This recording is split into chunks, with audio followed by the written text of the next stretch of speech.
السلام علیکم دوستو، آج میں آپ کے لیے لے کے حاضر ہوئی ہوں احکام خداوندی سے انحراف لوگوں کو انجام بہت عبرتناک ہوتا ہے۔ حقیقی کہانی۔ آزاد روح۔ سمندر کی پرشور لہروں کو دیکھتے ہوئے وہ اپنی زندگی کے نشیب و فراز کے متعلق سوچ رہا تھا۔ اس کی زندگی بھی کبھی سمندر کی مانند پرشور تھی۔ سمندر میں ہمیشہ سکون کہاں رہتا ہے، کبھی کبھی اس میں ایسا طوفان اٹھتے ہیں جو سب کچھ بہا کے لے جاتے ہیں۔ لوڈایا کی زندگی میں بھی جیروم نامی طوفان آیا تھا جو اپنے ساتھ سب کچھ بہا کے لے گیا۔ وہ بے بسی سے اپنے ہاتھ کی لکیروں کو دیکھتا اور اپنی قسمت سے ملال ہو جاتا۔ اس کی بچپن کا ایک خواب تھا کہ جو جوانی میں آ کے جنون بن گیا تھا۔ اسے بہرحال ہالی ووڈ کا سپر اسٹار بننا تھا اور اس لیے اس نے ایک اکیڈمی سے اداکاری کی باقاعدہ ٹریننگ حاصل کی اور اپنے خواب کی تکمیل کے لیے کئی مشکلات کا سامنا کیا۔ بالآخر اسے ریمپ پہ میل ویٹرس ڈریس کے لیے ایک واک کی پیشکش ہوئی اور اس نے اس طرح سے اپنے آپ کو پیش کیا کہ تجربہ کار ماڈل اش کر اٹھے۔ پھر یہ اس کی خوش قسمتی تھی کہ اسے چند ایسے اشتہارات کے لیے منتخب کیا گیا۔ لوئڈ نے کیمروں کی چکن چوندھ کے سامنے بڑی خوبصورتی سے اپنی اداکاری کی۔ اس کے چہرے کے تاثرات، جملوں کی ادائیگی نے اسے سب کی نظروں میں عروج بخشا۔ وہ اخبارات کے صفحات کی زینت بننے لگا۔ اداکاروں کے لیے شائع ہونے والا ہفتہ وار میگزین میں اس کی بھی تعریف ہونے لگی۔ اب تو لوئڈ خود کو ہواؤں میں اڑتا ہوا محسوس کر رہا تھا جب اس نے بین الاقوامی معیار کی ایک کاسمیٹکس کمپنی سے 3 سالہ معاہدہ کیا۔ وہ پرفیوم کے اشتہارات کے لیے منتخب ہو چکا تھا، لیکن اس کی منزل ابھی بہت دور تھی، مگر منزل تک پہنچنے کے لیے اسے مضبوط سیڑھی فراہم ہو گئی تھی۔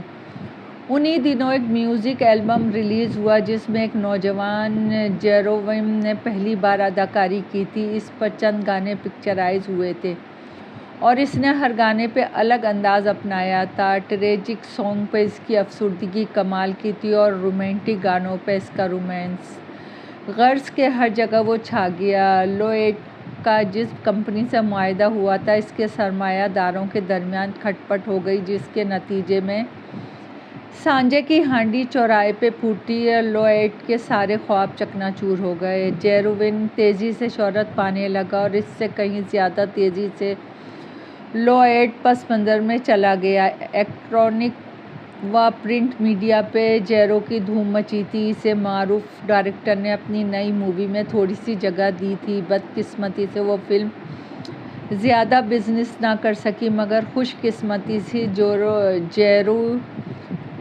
جیروم کی جاندار اداکاری نے سب کو متاثر کیا۔ اسے ایک معروف اور ہر دل عزیز ڈائریکٹر نے اپنی فلم میں مرکزی کردار کی آفر کر دی، جسے جیروم نے فوراً قبول کر لی۔ بلا شبہ یہ خوش بختی کی انتہا تھی۔ جیروم کے ساتھ سپر اسٹار ہیروئن بلینڈا کو بھی منتخب کیا گیا تھا۔ دونوں کی جوڑی کو مستقبل کی اینجلینا بریڈلے تک کہا گیا تھا۔ جیروم اس فلم کے لیے بے حد خوش تھا۔ ابتدائی مناظر کی عکس بندی شروع ہو گئی تھی۔ میڈیا کے ذریعے ہر تبصرہ نگار جیروم کی حوصلہ افزائی کر رہے تھے۔ ایک نجی چینل نے مقامی لوگوں کے سروے کیے اور تقریباً ہر ایک نے جیروم کی تعریف کی اور کامیابی کو اس کی ذات سے منسوب کیا۔ لوئڈ اب کسی کی نظروں میں نہیں آ رہا تھا۔ مشہور تو وہ پہلے بھی اتنا نہیں تھا، مگر اب مکمل طور پہ گمنام ہو گیا تھا۔ وہ سر جھکائے ساحل سمندر پہ چل رہا تھا۔ پانی کی لہریں آتی اور اس کی پنڈلی سے سر پٹک کے چلی جاتیں۔ دفعتاً ایک تیز لہر آئی اور لوئڈ کی پنڈلی کو کوئی سخت چیز ٹکرائی۔ پھر لہر اسی تیزی سے ہٹ گئی اور اس نے دیکھا، پھر جھک کر اس چیز کو اٹھایا۔ وہ گولڈن کلر کا ایک لاکٹ تھا، نفیس سنہری چین میں سرخ دل پرویا گیا تھا۔ وہ اپنی آنکھوں کے سامنے کیے سے دیکھ رہا تھا۔ گولڈن ہارٹ شیپ لاکٹ اس نے نہ جانے کیا سوچ کر اس اپنی گردن میں ڈال دیا اور بے مقصد ٹہلتا رہا۔ شام کے بعد وہ اپنے فلیٹ میں لوٹا اور نوڈلز کا آخری پیکٹ کھاتے ہوئے سنجیدگی سے اپنے مستقبل کے بارے میں سوچ رہا تھا۔ پھر اپنے بیڈ روم میں آ گیا۔ لباس تبدیل کرنے کے بعد وہ بیڈ پہ اوندا گرا تو کوئی چیز اس کے سینے پہ چبھی تو اس نے ہاتھ سے ٹٹول کے دیکھا، وہی دل تھا، اور کچھ دیر اسے دیکھتے رہنے کے بعد نیند کی وادی میں اتر گیا۔ لوئیڈ نیند کی حالت میں بھی سرگوشی سن رہا تھا۔ لوئیڈ آواز اس کے کان کے بے حد قریب سے ابھری تھی۔ آواز سن کے اس کی آنکھیں کھلیں۔ آواز بیدار ہونے میں چند لمحے لگے۔ لوئیڈ پھر آواز سنائی دی۔ وہ جھٹکے سے اٹھ بیٹھا اور حیران سا ارد گرد دیکھنے لگا۔ سارے کمرے میں سنہری روشنی پھیلی ہوئی تھی جو اس کی گردن میں جھولتی چین سے پھوٹ رہی تھی۔ اس نے ہراساں ہو کے لاکٹ کو دیکھا، اس میں جڑے دل سے ہلکی سرخ روشنی پھوٹ رہی تھی۔ میرے دوست، میرے محسن! لوئیڈ اب سرخ روشنی سنہری روشنی میں تبدیل ہو گئی تھی۔ لوئیڈ کا سارا وجود کپکپانے لگا۔ کون ہو تم؟ تمہارا دوست ہوں میرے محسن، تم نے مجھے پانی کی قید سے نجات دی ہے۔ سرخ روشنی پھر سے پھوٹی جس میں سے آواز ابھری تھی۔ سرخ سنہری رنگوں کا پھر امتزاج بنا۔ لوئیڈ کا سر بری طرح چکرا گیا۔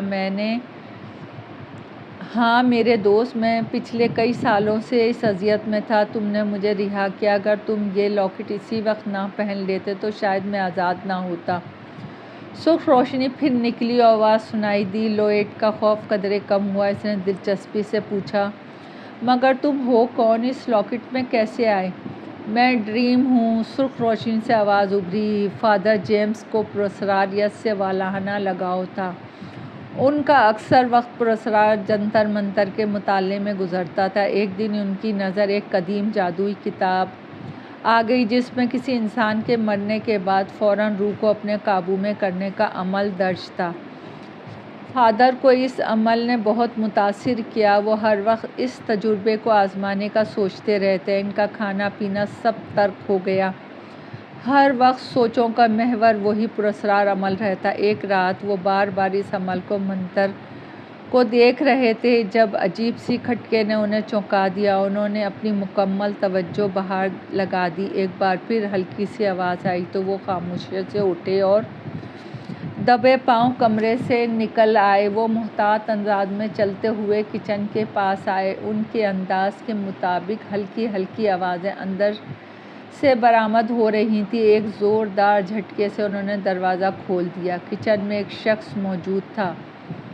اس کے چہرے پہ گھبراہٹ طاری تھی۔ سامنے موجود شخص گھبرا کے پیچھے دیکھا۔ فادر جیمز نے فوراً اسے پہچان لیا۔ وہ گھر گھر جا کے ردی لینے والا ڈریم تھا جو بھوک کی شدت سے بے حال ہو کے آیا تھا۔ روٹی کے ٹکڑوں پہ جیم لگا کے وہ ہراساں سا فادر جیمز کو دیکھ رہا تھا۔ فادر نے گہرا سانس خارج کی۔ وہ پریشان اور گھبرائے ہوئے ڈریم کو دیکھ رہے تھے۔ ممن ان کی آنکھیں کسی خیال کے تحت چمک اٹھیں۔ ذہن میں فوراً شیطانی منصوبہ ترتیب پانے لگا۔ وہ تیزی سے آگے بڑھے اور ڈریم کو کالر سے پکڑا تو ڈریم کی چہرے کا رنگ اڑ گیا۔ کچھ بولنے کی خواہش فادر کے سخت تاثرات سے دب گئی۔ فادر جیمز نے اسے گھسیٹا اور اپنے کمرے کے نیچے تہہ خانے میں اترتے چلے گئے۔ اس کے بعد فادر جیمز نے اپنا عمل ڈریم پر آزمایا۔ ان کی بے جا اور فضول خواہش کی تکمیل ہو گئی۔ اب ان کا ضمیر انہیں کچوکے لگا رہا تھا۔ ایک معمولی تجربے کی بھیٹ انہوں نے ڈریم کی زندگی چھین لی تھی۔ اس کے بعد فادر نے ڈریم کی روح کو ایک چین میں قید کر کے سپرد ایک سمندر کر دیا۔ جسم گلنے سڑنے کے لیے تہہ خانے میں چھوڑ دیا۔ اب وہ حد سے زیادہ پشیمان اور افسردہ تھے۔ انہوں نے جادو، منتر اور عمل کی ساری کتابیں کھنگال ڈالیں مگر کوئی فائدہ نہ ہوا۔ پھر اس جگہ کو چھوڑ کے وہ دوسری جگہ آ گئے اور خود کو ہر وقت مصروف رکھے دیکھا، مگر ہر پل خود کو ہر جگہ ڈریم کے چہرے کی بے بسی، افسردگی اور تکلیف دہ خیالات سے اپنا پیچھا نہ چھڑا سکے تو انہوں نے شادی کر لی۔ مصروفیات بڑھنے لگیں۔ ان کا ایک بیٹا بھی ہوا جس کا نام ان کی بیوی نے جوروم رکھا تھا اور جیمز سے کہا، ایک دن میرا جوروم بہت بڑا ہیرو بنے گا۔ جیمز کو اس سے کوئی غرض نہیں تھی۔ جب جوروم 18 برس کا ہوا تو جیمز اس دنیا سے رخصت ہو گئے، اپنے عمل اپنے ساتھ لے کر۔ البتہ ان کی غلطی کا خمیازہ جوروم نے بھگتا تھا۔ لوئیڈ اپنی جگہ ساکت سا بیٹھا تھا۔ لوئیڈ، تم اس تکلیف کو نہیں جانتے جو جیمز نے مجھے دی۔ میں 20 سالوں سے ناقابل برداشت تکلیف میں تھا۔ اب میری رہائی بالآخر ہو گئی، اب مجھے جانا ہے، مگر اس سے پہلے میں اپنا انتقام لوں گا۔ مجھے معلوم ہے میرا اور تمہارا دشمن ایک ہی ہے۔ اب اس کے دن پورے ہو چکے ہیں۔ لاکٹ میں سے پھوٹتی سرخ روشنی سے نفرت انگیز آواز آئی۔ نفرت انگیز آواز سنائی دی تھی۔ یہ سن کے ایڈ کا دل بری طرح دھڑکا کہ جیروم اس کی ترقی کی تکمیل میں رکاوٹ ضرور تھا، مگر وہ اس کی قیمت اس کی جان لے کے نہیں وصول کر سکتا تھا۔ سیٹ پر تمام تیاریاں مکمل ہو چکی تھیں۔ جیروم اور بلیڈا کا میک اپ بھی فائنل ہو چکا تھا۔ ان دونوں نے جنگل میں اپنی ریسرچ ٹیم کے ہمراہ جانا تھا اور حادثے میں وہ دونوں اپنی ٹیم سے پچھڑ جانے تھے۔ اصل جنگل میں جانے کے بجائے اسٹوری کو یوں ہی جنگل کا بحرروپ بنا دیا گیا تھا۔ چاروں طرف پینٹ شدہ تختے، دور دور تک پھیلی جھاڑیاں، پودے، درختوں کا منظر پیش کر رہے تھے۔ اسٹوڈیو کے مخصوص حصے میں جیروم اور بلینڈا کے سین عکس بند ہونے تھے۔ اس حصے کو چھت پر نیچے جالی دار ترپال رکھ دیا گیا تھا، جس کے اوپر چھوٹے چھوٹے واٹر پمپ رکھے تھے، جس کے ذریعے پانی جالیوں پہ گرتا اور مصنوعی بارش معلوم ہوتی۔ ساؤنڈ کنٹرول ان کے سامنے کیمرے کے ساتھ تھے۔ ہدایت کار ایک ایک چیز کو چیک کرنے کے بعد مطمئن تھا۔ فائنل پرنٹ میں ہر شے حقیقی لگنا تھی۔ جیروم کی شرٹ کے نیچے کیچ کی ننھی سی تھیلی اٹیچ کی جا رہی تھی۔ بلینڈا کے بال ہیئر لوشن سے نم کر دیے گئے تھے۔ اس کی آنکھوں کے نیچے میرون بلش آن لگا دیا تھا۔ چہرے کے اس حصے کو بالوں سے ڈھانپ دینا تھا، پھر سین میں اسے زخم کے طور پہ دکھایا جانا تھا۔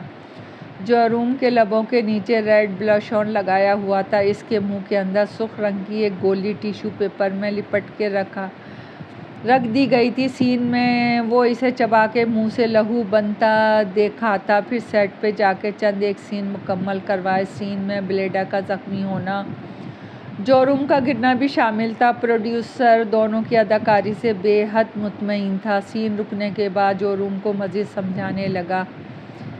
اب سیٹ پر ایک اور اضافہ ہو چکا تھا۔ 20 فٹ کا ایک لمبا سیاہ ربر کا مصنوعی اژدھا، جسے تاروں کے ذریعے باندھا گیا تھا تاکہ اسے آسانی سے اٹھایا جا سکے۔ تاریں بہت مضبوط مگر پتلی تھیں۔ اسے کنٹرول رکھنے والے تختوں کے پیچھے بیٹھنے تھے۔ اگلا سین ایکشن کے زوردار آواز کے ساتھ شروع ہوا۔ جیروم سیٹ پر دیوانہ وار چلاتے ہوئے بھاگتا دکھائی دے رہا تھا۔ ہلکی ہلکی بارش ہو رہی تھی۔ ساؤنڈ سسٹم سے بادلوں کی گڑگڑاہٹ اور بجلی کڑکنے کی آوازیں پیدا ہونے لگیں۔ جیسے ہی بجلی کڑکی، لائٹ مین فور آنکھوں کو چن جاتی روشنی سیٹ پہ پھینکتا۔ جیروم ٹھوکر کھا کے گرا اور اچانک ساؤنڈ سسٹم سے سانپ کی پھنکار ابھری۔ جیروم کے سامنے سیاہ خوفناک سانپ موجود تھا، جسے تاروں سے الگ کر کے اور ہلا کے نفرت و اشتعال کا اظہار کروایا جا رہا تھا۔ جیروم ہراساں نظروں سے اسے دیکھ رہا تھا۔ ٹھیک اسی لمحے جیروم کے بالکل اوپر تختے پر ایک سنہری لاکٹ نمودار ہوا تھا، جس میں سے ایک پلک جھپکتے ہی سنہری روشنی پھوٹی اور آنن فانن مصنوعی سانپ میں سما گئی۔ جیروم آہستگی سے پیچھے ہوتا جا رہا تھا کہ خوفناک سانپ جھپٹا اور جیروم کے گرد لپٹ گھیرا کسنے لگا۔ پھر وہ جیروم کو زمین سے اٹھا کر اوپر ہوا۔ سانپ کنٹرول روم کے اختیار سے باہر نکلنے لگا تھا۔ وہ پریشان ہو گئے۔ پھر سانپ نے جیروم کو کافی بلندی پہ لے جا کر اٹھایا اور پھر دھپ سے نیچے پٹخ دیا۔ تیزی سے اس کے قریب آیا اور قہر آلود نظروں سے پھنکارتے ہوئے دوبارہ جیروم کو جکڑ کے بلند ہونے لگا۔ کنٹرولرز کے ہاتھوں سے تاریں چھوٹ گئیں۔ وہ چیختے ہوئے تختوں کے پیچھے سے نکلے۔ پروڈیوسر سمیت سب ہراساں ہو کے اپنی جگہ سے اٹھ کھڑے ہوئے۔ سانپ جیروم کو بلندی پہ لے جا کر گھوما اور اسے اسٹوڈیو کی دیوار پہ دے مارا تو وہاں موجود حواس باختہ لوگوں کی دل خراش چیخیں نکل گئیں، کیونکہ جیروم دم گھٹنے اور ہڈیاں ٹوٹنے کی وجہ سے دم توڑ گیا تھا۔ اس کے منہ سے اور جسم سے کیچپ کے بجائے سرخ گاڑھا خون تیزی سے جاری تھا۔ سب کے چہرے پہ خوف اور آنکھوں میں بے یقینی تھی۔ مصنوعی سانپ لہرا کے فرش پہ گرا تو اس کے اندر سے سرخ روشنی کو بہا باہر کو نکلی اور ہوا میں تحلیل ہو گئی۔ ایک دن لوگوں کے پیچھے ہجوم کو چیرتا باہر کو تیزی سے جا رہا تھا۔ اچانک ایک نیوز رپورٹر سے سامنے آیا۔ سر پلیز ایک سوال۔ یہ سنتے ہی لوئیڈ نے اپنی کلائی پہ بندھی قیمتی گھڑی پہ نگاہ ڈال کر سر اسباب میں ہلایا۔ سپر اسٹار لکی مین، آپ کس کو اپنی کامیابی کا زینہ ٹھہراتے ہیں؟ اس نے تیزی سے پوچھا۔ برینڈ گلاسز کے پیچھے لوئیڈ کی آنکھوں کے سامنے گولڈن لاکٹ اور جیروم کا چہرہ جھلملایا۔ اس کے بعد اس نے نیوز رپورٹر کو بغور دیکھا اور جلدی سے آگے بڑھ گیا۔ دوستو، کہانی پسند آئی ہو تو لائک اور سبسکرائب کیجیے۔ آپ کی دعاؤں کی طلبگار۔